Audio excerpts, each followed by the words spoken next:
Hello and welcome to yet another edition of 21 Minutes with KKB. My name is Naana Jane Opoku-Agyemang, and today my guest is a wonderful woman whom you may have seen on this show before. There was a prophetic word on that day. Hopefully today there may be another prophetic message, but I'll return shortly to let you know who that wonderful woman is. Stay with us.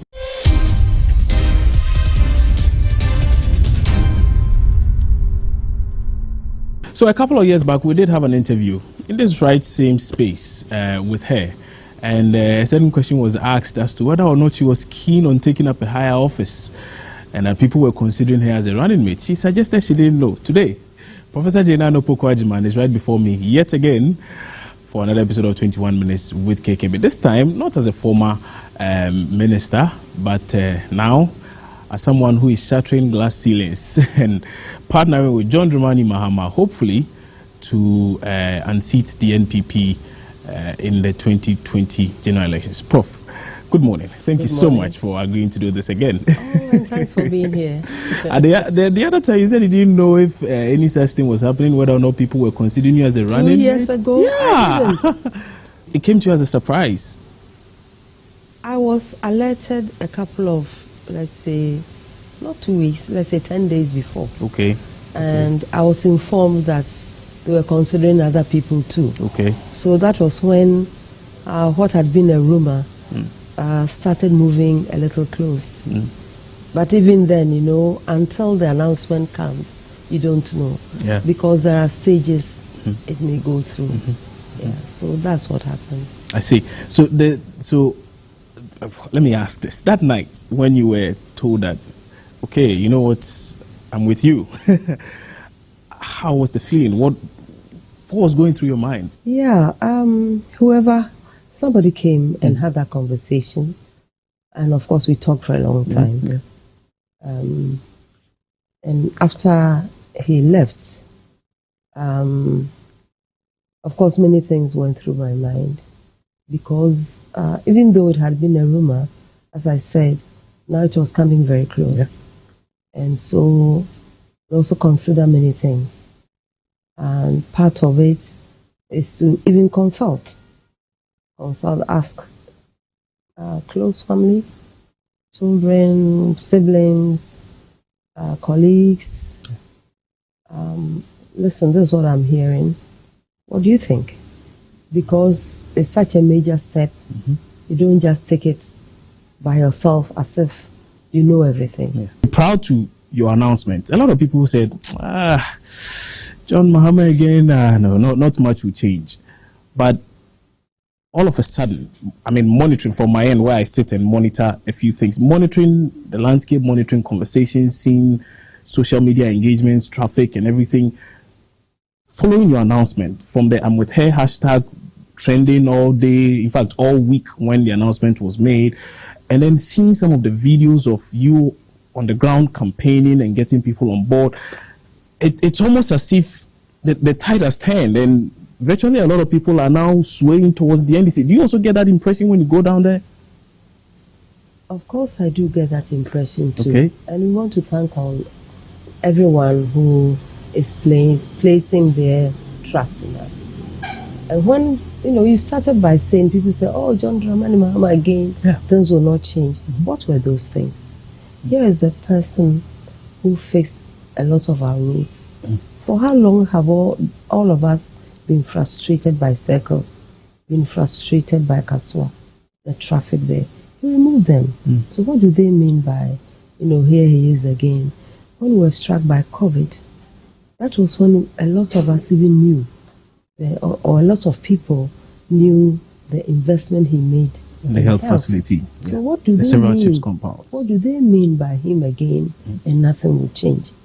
Here's a person who, in order to implement a free SHS, started putting the structures in place so children are not overcrowded, so more teachers will be trained, so more learning materials will be done, so more labs will be built, so more lab technicians will be trained. So how can you now turn around and say, oh, him again, nothing will change? Because when he came, things did change. Why then did did Ghanaians vote against him in with such a margin? I mean, over 1 million votes. Maybe it's because some believed what you said, that, oh, he's not doing anything. Maybe a lot did that. As time has gone on, maybe we have learned differently. So let's put it that way. So you're convinced now that should elections be held today, of course, we are just about 50 days away from the elections or so, from where you sit and from the things you see, of course, nobody goes into a contest not to win, but from where you sit. You see, you have answered that for me again. You've gone to the website and so on, and see things swinging towards us. Yes. As I said, I'm grateful, and I'm sure the whole party is grateful. Our people who decided not to vote, or who decided to vote otherwise, maybe are learning new lessons. And so it's all building our confidence to work harder, to work more, and to ensure that, as you said, he's not perfect. I'm not sure if anybody is perfect. And somebody who realizes his own faults, admits them, and is willing to work at those faults, I think, is somebody you can trust. But we haven't really heard Mr. Mahama admit to a lot of things. He's not now going to go around and say, I didn't treat you well, I didn't do this well, I didn't do that well, so that becomes a campaign message. So how then is he admitting wrongs? If he has wronged people? Listen, it's not about wronging people so much. Everybody reviews his own self. Sure. You do introspection. Yes. And it's a normal thing for anybody to do, I think. But for some, it's like, no, I've done no wrong. Maybe people didn't like me. Maybe it's other people's fault. It's never my fault. You remember when he lost the election, he took the entire blame on himself. Yeah. Yeah. And that for me is also a sign of a good leader. Who says, listen, maybe others did things that were wrong, but I'm the leader. And I take responsibility for it. You can't ask for more. It's like somebody does something wrong and comes and says, listen, I apologize. I realize I did something wrong. You're not going to hold the neck of that person's back and rub it in the mud to tell you what did you do wrong? No, that's inhumane. A number of things people have mentioned as some of the reasons why perhaps he may have lost, not necessarily because of himself, but because of the people around him. The inner caucus, some say, has not changed much. How do you know? Think they are making the same mistakes they made? No, I do not know. No, I'm just raising this. That as a leader has recognized his error, those people too cannot change. You cannot assume that and say, oh, because X is still with him, it is wrong. That cannot be right. Now, I want to know, how easy or difficult is it going to these people, particularly now in the midst of COVID and all? How difficult has campaigning been? Of course, what did you Because I see some really huge numbers. You know? And my surprise too. Yeah. Sometimes you're just going to introduce yourself to the chief. You're going to go to the market, speak with a few people. You go and the crowd is already there and they are charged. What are you going to say to them that they should go? No. So even without the effort of busing people to a site and so on, you see them running from their homes, from their shops, just following. And I think all of these make a statement to all of us. So, it's one of, we can look at it in two ways. And in terms of COVID, my own, and I've said this in other interviews, is to go to some of the regions or some of the towns, and it's like they don't even know what is going on. Really? Yes. Hardly. And you see the images. I do. How many people are in masks? Very few. So why are you surprised? See? And now that we don't even talk about, I think there's a time we should even up public education. Okay? Because even in Accra, it's like now it's okay. We don't hear the numbers anymore. We are not frightened anymore. I'm not saying it's about fear, but it's about knowledge. Let us know this is what is going on. Unless I go to a certain site, who is going there? But the ministry keeps doing its updates. Yeah, where? Well, they still do it every week. Every week, where? No, where? At the ministry. Yes. The ministry is not in some of the villages we've gone to. But they have information services departments down. I don't see them when I go into the field. Maybe it's there. Maybe it's effective. And that is why people are not wearing masks. Let's get serious. This is a matter of life and death. It's not about party. It's about all of us. It's a health issue. But then some will say you are the same people putting these people at risk. Because if you know that... Listen, if I go there and nobody is wearing a mask, whether I go there or not, they are not wearing masks. No, but at least they won't crowd in such a space. Go to the market and tell me whether it's crowded or not. See? Go to the market. So essentially the problem is that bad already. We shouldn't... Okay. Go to the lorry stations. Go there today and tell me what you see. Enter the trotro and tell me what you see. So it's the rallies that are putting people at risk. So it's already happening. It's not really about... All I'm saying is that let us target the problem properly and stop pointing fingers. I've heard and seen a lot of communication on social media, particularly after your interview with Nana Banamwa, you suggesting that, oh yeah, if push comes to shove and you have to debate, you would debate and you debate on literature. Oh no, I'll just bring the tension down there, you know. But seriously, you know, being an economist, I think it's you're an expert in the field of literature. Wait. Being an economist, I think is different from understanding and living the economy. Today, if you go to the University of Cape, we have bottled water with our logo on it. And I'm extremely proud of it. That was your initiative? Yes, because you see, that is contributing to the economy. Yeah, I don't know the pie charts and the percentages, but I knew we didn't have enough. And I knew we could do something about the situation. Okay, so granted, and some would say fantastic intervention there, but running a country, being the chairman of the economic management team, some would say it's at a whole new different level. And I have said that let us run the profiles of all the vice presidents who have come into this country. How many of them have been economists? Do your homework. Not all. Yeah. So why is it that when it comes to Nana, it has to be this? And in any case, when the economists are in charge, what happens? And when the non-economists are in charge, what happens? But the point is, the situation we had some years back is totally different from what we have now. Particularly now, when the country is not performing as well as it should, perhaps due to COVID. And yet we have an economist in charge. Of course. And you are telling me we are not performing. But no, let me complete it for you. Go ahead. That we are not performing as well as we should, and we have an economist in charge. We were projected. So you are panicking. No, the government was, so the projection was that the country was going to grow at a certain margin. Then COVID hit, and all of those projections were thrown into the dustbin. Now, this is an election year. Next year, which is 2021, most likely whoever wins the elections will have a tough job, at least in the first, say, 1 or 2 years, to bring the economy back on track. And some would say you need steady hands to do it. I mean, at least that has been the argument of the NPP, that you need... Let me tell you, we have insecurity in this country. Which we'll come to in a minute. The vice president is going to chair the police council. Yeah. Must I be a security expert? No. Must I be a security expert? Not necessarily. But we have serious issues with security right now. What is the economy? What is it?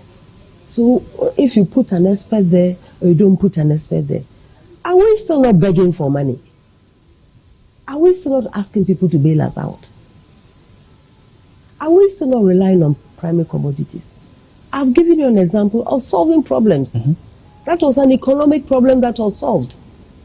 The second issue was paper. According to the regulations, you must keep the student papers over 5 years. Some of us had them forever. They were under our desks everywhere. So what did I do? I said, can we convert this paper? So we bought a huge shredder. All the big warehouses we were not using anymore to shred the paper. People were happy to get rid of their, let me say, rubbish. That was an economic intervention. What are you telling me? So that until you are a certified economist, you cannot bring ordinary solutions to our problems as a country? Listen, what is going on is not funny. Mm-hmm. It's not funny at all. And let me use this medium to express my condolences to everybody. Everybody, regardless status, who has suffered these kinds of crimes. I'm not saying don't protect MPs. I'll not say that. But I'm likely to side with a group that says, let us see what is wrong with that security now. What do you see to be the problem? I don't know. But obviously there's something gone wrong. If people can simply go to a police station and just, take over the armory, who knows what those things are? What was the police doing at the time? Drove around town, not one town, not two towns. When did that information get to the people who should act? When did they act? Are we serious about this or we are not? It's as simple as that. People are put in positions of responsibility. We're talking about this whole thing about, it's Mahama again and so on. He took responsibility.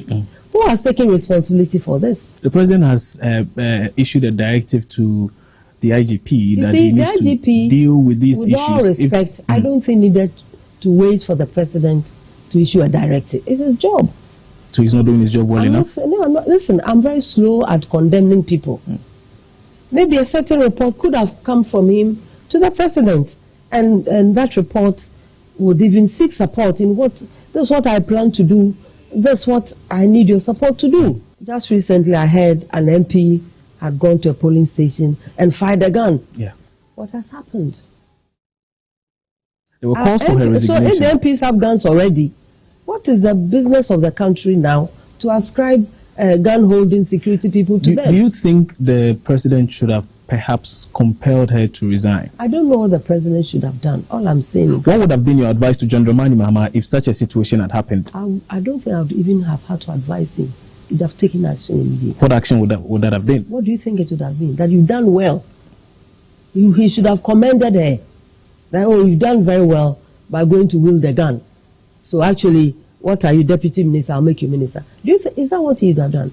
Of course, he could have reprimanded. From your own experience of him. Do you think you'd have waited for somebody to come and advise him? At very least, you'd have found out what happened. At very least. And I'm sure you'd have taken the appropriate action. Which would have been to sack her? Depending on what he has found. But I don't think you'd have commended her. Going into the elections now, this is a very crucial point, a very critical time. Do you see any problem emanating from the dealings of the Electoral Commission? Of course, there have been a lot of issues the NDC has voiced its views on, some not so palatable. But do you foresee any problems big enough to get, say, the NDC to challenge the results of the elections, should anything happen? At the end of the election, what is it about? It's about the peace of the country, for the country to continue. And everybody, including the Electoral Commission or Commissioner, should be very, very mindful of the consequences of the responsibility that has been placed in their hands. For some people, in some of the places we visited during this campaign, they said, you saw the road you came on. It's only the Okada that helps us. So you listen. But you went there in cars, not Okadas. No. So you can imagine. If you are, as I said, I was driving from Commander to Elmina and I was complaining. How about the others? I'm sitting in a car and I'm complaining. You can hardly move. How about those who live in the village? So you don't get the power to forget that this thing needs to be fixing. Needs to be fixed. So they say this all the means of transportation we have. So you find out, okay, now somebody uses their motor to go to work. Another person uses his motor to drop his child in school. I'm using my motor to make money. It's all motor, isn't it? Yeah. Okay, but they're for different purposes. Yeah. So you need to train maybe differently. So what is lacking? You go and fill what is lacking. So you don't complain that was worse, a long time ago. So now, people should endure because it's even better. No. You remove the impediments. You solve the problem. You make sure whatever they need to do properly, they are doing it. So the issue of safety or risk being raised by by your opponents. Yeah, so you fix the risk. Cars have accidents. Taxis have accidents. Motorbikes that are not being used for Okada have accidents. Do they matter too? So if you want to look at safety, it's not about one person riding. We all use dispatch riders, don't we? Every once in a while. Those people complaining, they use dispatch riders. They pay them. It's not a form of Okada. So what are we talking about? All of a sudden, they are the only people at risk. So I also don't enjoy some of the things I see in traffic. Let me, they jump in red lights here and there. Motorbikes generally jump. I don't think it's only the Okada riders. Who do unless somebody has done a study I haven't seen. And I keep asking myself, but these motor riders, don't they see how much risky it is? I've even seen some of the traffic regulators, when the light is red, asking them to, I've seen it. And I'm saying, this guy should be moved because he's putting too many lives at risk. So it is a question of general safety. We all need it. We all need it. If some need it more, give them the education they need to do the right thing and protect lives. So the NDC is making a strong push for this Okada business. I wonder then why it was so necessary to outlaw it to begin with. It was outlawed during the NDC era. Perhaps at the time it wasn't necessary. Perhaps at the time it hadn't caught on like it has. Perhaps at the time the risks were high. I don't know. But you know, you can always go back. We said we will pay President Mahama said he will pay the depositors. He said it a long time ago, kept repeating it. What was the response? It's not possible. It's impossible. He can't do it. And so on and so on. We'll give them bonds that they can redeem in 5 years. What are they doing now? You don't foresee any problem between yourself and the president? You're an academic. He's a politician. Every once in a while. Listen, I worked with him for 4 years. I'm not now coming to know him. I cannot say I know all of him. Maybe he cannot also say he knows all of me. But I've had the opportunity to work with him for 4 years. And I think that the 4 years allowed us to get to know each other a little bit more. I didn't know him before. I'd never worked with him. Maybe I'd seen him on 2 occasions or 3. So, but you know, once you are given a position, you do the best you can. And that's what I did at the ministry. And it allowed me the opportunity to come close. And I don't think we had any conflicts. I don't think we had any misunderstanding. We all said things like they were. And I was happy to make suggestions that he agreed. A case in point was the 200 schools. And I said, you know, we've done a study of the day schools, of the government day schools. And actually we can build 300 for you. But it won't be a legacy because nobody likes them. The kids don't like them. The performance there is not good. So let's do some, even if we build 50 and do it well, I think it's better. And we put proper measures there. And that is one of my regrets, you know, that we didn't have the time to put all the measures there to ensure that the results coming will not be cooked. They be children's own merit, things they have earned, because that's how you put confidence in the youth. And when the results begin to shine, then parents will have confidence in the schools. And I think that would be a better legacy. You know, otherwise we could just take. You could have done that. When the issue about polytechnics turned into technical university, we could just have sent something to Parliament and send everybody and say, I've done it. No. We don't think that's a responsible thing to do. Set the benchmarks. In the first place, why are you doing this? Establish the rationale very clearly. Set the benchmarks. Who is ready to move? Who is not ready? And since it's a decision the government has made, it's the government's responsibility to ensure that the others are ready. So where do we begin? Human audit, equipment audit, infrastructural audit, what's deficit, what should we add, and so on and so forth. And we set the standards quite high because this country deserves good things. We cannot be dependent on things we can produce and then say that we should put economists in charge of being vice presidents. Thank you very much. Thank you so much for your time today. She said she's opened the door for all the ladies. She's holding it. She's not leaving it. She's holding it. So if you want to step in, she showed you the way to go. That has been another edition of 21 Minutes with KKB. My name is Naana Jane Opoku-Agyemang. I'll see you soon again, hopefully, with another